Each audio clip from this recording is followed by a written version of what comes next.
অনেক কথা বলবার আছে আমার, তবে সবার আগে নিরঞ্জনের কথা বলতে হবে আমাকে। নিরঞ্জন আমার বন্ধুর নাম। আর কোনো নাম ছিল কি তার? আমি জানতাম না। ওর একজন বান্ধবী ছিল অবশ্য, কিছুদিনের জন্য। সে তাকে প্রীতম বলে ডাকত। ওর বান্ধবীর নাম ছিল জয়লতা। নিরঞ্জন জয়লতা সম্পর্কে আমাকে কিছু বলেনি তেমন। জয়লতাকে কখনো কোনো চিঠি লিখেছিল কিনা সে কথাও আমাকে সে বলেনি। তবে জয়লতার চিঠি আমি দেখেছি। একটা চিঠি ছিল এরকম: প্রীতম, সময় গড়িয়ে যাচ্ছে। তুমি বলেছ এখন দুঃসময়, কিন্তু আমি জানি সব সময়ই সুসময়, যদি কেউ তা ব্যবহার করতে জানে। আমি বুঝি বেশি দিন নেই, যদি পারো এক্ষুনি তুলে নাও, নইলে অন্য পুরুষ ছিপড়ে খাবে আমাকে।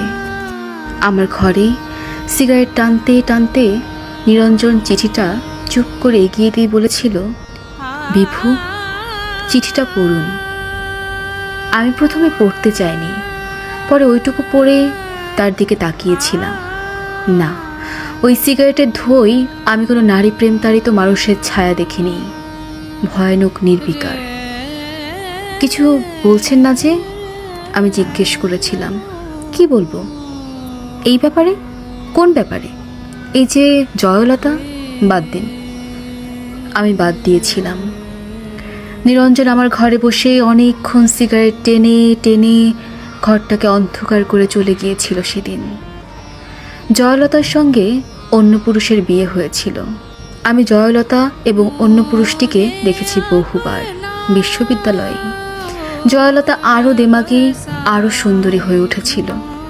অন্য পুরুষ ছিপড়ে খেলে মেয়েরা বুঝি আরও সুন্দর হতে থাকে। এই কথার সূত্রে সেদিন নিরঞ্জন আমাকে বলেছিল, মানুষকে এত ক্ষুদ্রার্থে নেবেন না। মানুষ এত বড় যে আপনি যদি মানুষ শব্দটি একবার উচ্চারণ করেন, যদি অন্তর থেকে করেন উচ্চারণ, যদি বোঝেন এবং উচ্চারণ করেন মানুষ, তো আপনি কাঁদবেন। আমি মানুষের পক্ষে, মানুষের সঙ্গে এবং মানুষের জন্যে। হ্যাঁ, মানুষের মুক্তির জন্য নিরঞ্জন মিছিল করত।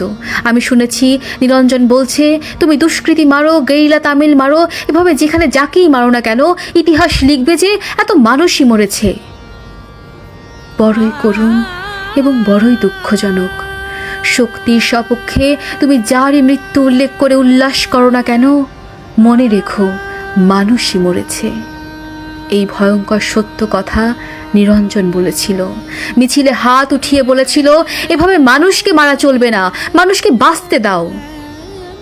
নিরঞ্জন আমার বন্ধু। নিরঞ্জন বাঁচেনি। তার উদ্যত হাত লেগেছিল মানুষের হাতে বানানো বন্দুকের গুলি। বুকেও লেগেছিল, যেখান থেকে মানুষ শব্দটি বড় পবিত্রতায় বেরিয়ে আসত। সে লাশ আমার বন্ধু নিরঞ্জনের লাশ। আমি দেখেছি রক্তাক্ত ছিন্ন ভিন্ন লাশ মানুষ কাঁধে করে তাকে বয়ে এনেছিল মানুষেরই কাছে। জয়লতা সেই লাশ দেখেছিল কিনা সে প্রশ্ন উঠছে না। দেখলেও যদি কেঁদে থাকে সে প্রকাশ্যে অথবা গোপনে, তাতে নিরঞ্জনের কোনো লাভ হয়নি। মানুষ কেঁদেছিল। আমি জানি তাতে নিরঞ্জনের লাভ ছিল। নিরঞ্জন প্রমাণ করতে পেরেছিল গতকাল মিছিলে আইন অমান্যের অভিযোগে যে দুষ্কৃতী মারা গিয়েছে তার নাম নিরঞ্জন, সে আসলে মানুষ।